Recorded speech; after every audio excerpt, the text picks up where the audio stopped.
வணக்கம். ஆண்டவர் பாலசுப்ரமணியம், ஈரோடுங்க. நம்ம கஸ்டமர் அந்த ஆயில் ஸ்டவ் நம்ம போட்ட மேற்கொண்டு ஆயில் ஸ்டவ் கேட்டிருந்தாங்க. ஆயில் ஸ்டவோட 2 மாடல் போட்டிருக்கீங்களா, என்ன டிஃப்ரென்ஸ் அப்படின்னு கேட்டிருந்தாங்க. இது வந்து நார்மல் ப்ரெஷரில் ரன் ஆகக்கூடிய மிஷினுங்க.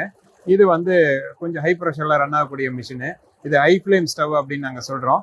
நார்மலில் என்னென்னா ஒரு கான்ஸ்டண்ட்டான எங்களுக்கு ஹீட் வேணும் அப்படின்னு நினைக்கிறவங்களுக்கு ஒரு மீடியமாக போதும், ஒரு சின்ன ஹோட்டலுக்குள்ள வர்றது இந்த மாதிரி கான்ஸ்டண்ட்டாக வரக்கூடியதுக்கு இந்த ஸ்டவ்வை யூஸ் பண்ணிக்கலாம். ஹை ப்ரெஷர் ஸ்டவ் வந்து நீங்கள் வந்து ஒரு பிரியாணி அடுப்பு இந்த மாதிரி கொஞ்சம் பெருசாக பண்ணுறதுக்கு யூஸ் பண்ணிக்கலாம். 2 டிஃப்ரெண்ட்டாக எரியறதை பார்க்குறீங்க. ஸோ இதில் என்னென்னா அது ரெண்டும் ஒரே சேம் ப்ளோவர் பவரில் தான் ரன் பண்ணுது. பட் இது வந்து இப்போ ஆயில் செலவு கொஞ்சம் குறைவாக இருக்கும். இதை கம்பேர் பண்ணும்போது இது ஆயில் செலவு ஒரு 20% 25% கூட இருக்கும். பட் ஃப்ளேம் நீங்கள் பார்க்குற மாதிரி இந்த மாதிரி நல்லா அதிகமாக வரும்.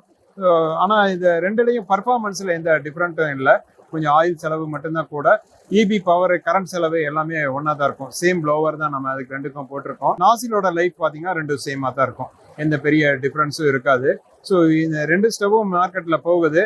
பெரும்பகுதி இப்போ அந்த ஹை ப்ரெஷர் ஸ்டவ் அதிகமாக கேட்குறாங்க, ஹை ஃப்ளேம் ஸ்டவ் வந்து அதிகமாக கேட்குறாங்க. உங்கள் தேவை எதுன்னு பார்த்துட்டு எடுத்துக்கலாம். 2க்கும் செலவு ஒன்று தான். காஸ்ட்டில் மட்டும் ஒரு சின்ன வித்தியாசம் இருக்கும். ஒரு 500 ரூபா கூட இருக்கும் ஹை ப்ரெஷர் ஸ்டவ்.